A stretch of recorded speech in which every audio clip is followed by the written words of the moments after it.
Kalau Ustadz Wahabi menjelaskan masalah hukum jadi kacau beneran. Dulu rukun wudhu dikurangi, sekarang ada lagi Ustadz Wahabi tambah kacau, bukannya dikurangi rukun wudhu malah ditambah.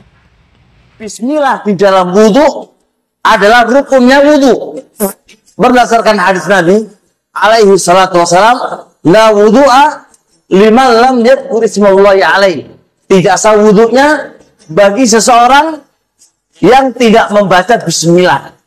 Hadis ini menurut ana yang saya ketahui, hadis ini menurut ana yang saya ketahui, setelah saya melihat turutnya hadis ini terangkat menjadi hasan li ghairi.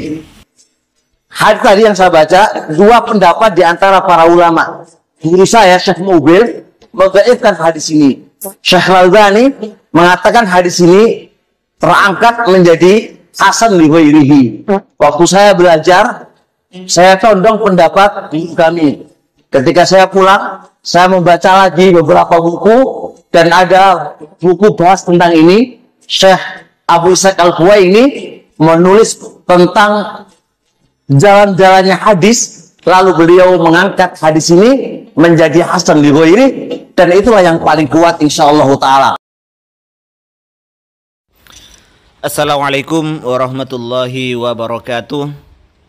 Alhamdulillahi alal in'am wa syukru lahu alal ilham. Wassalatu wassalamu ala sayyidina Muhammadin asyrafil anam wa ala alihi wa sahbihi as-sadatil a'lam, amma ba'du. Kaum muslimin, sahabat-sahabat Aswaja dimanapun berada, semoga Allah subhanahu wa ta'ala senantiasa memberikan rahmatnya, taufiknya, hidayahnya, maghfirahnya, memberikan kelancaran rezeki dan kesehatan kepada kita semua, menjadikan kita orang-orang yang beruntung di dunia ini, lebih-lebih di akhirat nanti. Amin, Allahumma amin.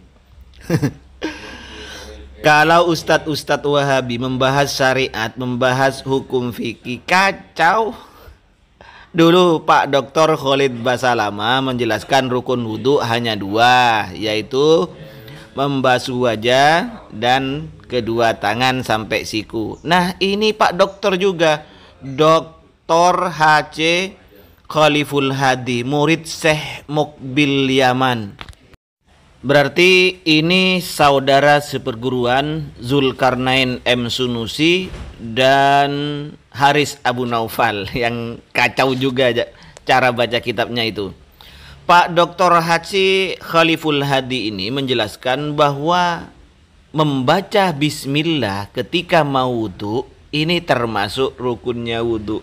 Ampun Pak Doktor, di mana ente mendapatkan bahwa rukun wudhu itu ditambah dengan bismillah? Siapa yang menjelaskan Pak Doktor? Ini namanya Anda buat-buat syariat baru. Ini yang disebut dengan bid'ah dhalalah, bid'ah yang sesat. Nabi tidak pernah menjelaskan bahwa rukun wudhu itu diantaranya adalah bismillah. Tidak pernah Pak Doktor. Ente nambah-nambah syariat. Ini bukan tahlilan, bukan maulidan, bukan zikir bersama, bukan kunut yang menambah syariat, tapi ente ini yang menambah rukun wudhu. Menjadi berapa nantinya ente itu? Kalau ditambah dengan bacaan bismillah menjadi salah satu dari rukunnya wudhu. Pahami Pak Doktor, memang terjadi perbedaan ulama. Bismillah di dalam wudhu, ada yang mengatakan sunnah membaca bismillah sebelum wudhu, ada yang mengatakan wajib. Ingat, wajib bukan rukun, yaitu di dalam mazhab Hanabilah Ahmad bin Hambal. Tapi dalam satu riwayat Imam Hambal menyatakan bahwa bismillah, membaca bismillah di dalam wudhu itu juga hukumnya adalah sunnah. Nah, kita berpatokan kepada yang mewajibkan saja. Tapi ingat, wajib bukan rukun. Karena terjadi perbedaan ya. Terjadi perbedaan bismillah apakah rukun di dalam wudhu, apakah sunnah di dalam wudhu atau wajib. Orang yang mengatakan atau ulama yang mengatakan wajib itu bukan rukun. Buktinya, jika lupa tidak membaca bismillah, maka sholatnya, wudhunya ya maksud saya, wudhunya tetap sah. Berbeda dengan rukun. Kalau rukun, Anda tidak mengusap, tidak membasuh kedua tangan. Atau Anda tidak mengusap kepala. Ini kan rukunnya wudhu. Ketika Anda lupa tidak mengusap kepala atau tidak membasuh tangan, maka wudhu Anda tidak sah, harus diulang lagi. Tetapi kalau bismillah, yang mengatakan wajib, ini yang mengatakan wajib, Anda lupa tidak membaca bismillah, maka wudhu Anda tetap sah dan tidak berdosa. Kenapa? Karena bismillah itu adalah wajibnya wudhu, bukan rukunnya wudhu, Pak Doktor. Ini ya Pak Doktor, warruknu wal wajibu qad yufarriqu ba'dul fuqaha bainahuma bi anna rukna huwa ma la yaskutu bihalin wa annal wajiba huwa ma yaskutu bin nisyan. Rukun dan wajib, sebagian fuqaha itu membedakan di antara keduanya. Rukun itu tidak bisa gugur, sedangkan wajib itu bisa gugur dengan sebab lupa. Sebagaimana tasmiyah, membaca bismillah di dalam wudhu, menurut ulama Hanabilah Ahmad bin Hambal, ini hukumnya adalah wajib bukan rukun. Pak Doktor, jadi orang yang tidak baca bismillah wudhunya tetap sah karena itu wajib.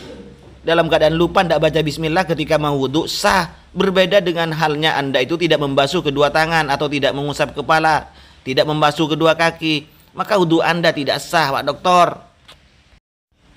Nah, kita bisa lihat Pak Doktor, fatwanya Al-Imam Ibnu Baz. Tentunya Anda tahu siapa Ibnu Baz itu. Beliau ditanya tentang at-tasmiyah indal wudhu, membaca bismillah ketika wudhu, apakah sunnah atau wajib? Bukan rukun ya, Pak Doktor.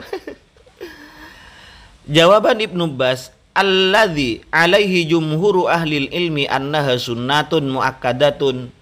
Menurut pendapat ahli ilmu, jumhuru ahlil ilmi, bahwasanya tasmiyah membaca bismillah ketika wudhu itu hukumnya sunnah muakkad. Sementara wa dhahaba ba'du ahlil ilmi ila wujubiha ma'adzikri. Sebagian ulama, yaitu sebagian ba'du ahlil ilmi ini berpendapat wajib, termasuk ulama Hanabilah. Wajib membaca bismillah ketika wudhu, ketika mau wudhu, kalau dia ingat. Kalau lupa, fa in saqatat nasiyan au jahlan fala ba'sa. Kalau dia tidak membaca bismillah dalam keadaan lupa atau jahlan tidak tahu, maka hukumnya tidak apa-apa, fala ba'sa. Itu loh Pak Doktor, penjelasan ulama-ulama Anda ini. Jadi bedakan antara ulama yang mengatakan bahwa membaca bismillah itu hukumnya wajib dengan rukun. Bedakan Pak Doktor. Ulama yang mengatakan wajib itu bukan rukun. Buktinya kalau lupa tidak apa-apa tidak dikerjakan bismillah. Berbeda dengan rukun, sekalipun lupa maka tidak boleh, tetap wudhunya tidak sah Pak Doktor.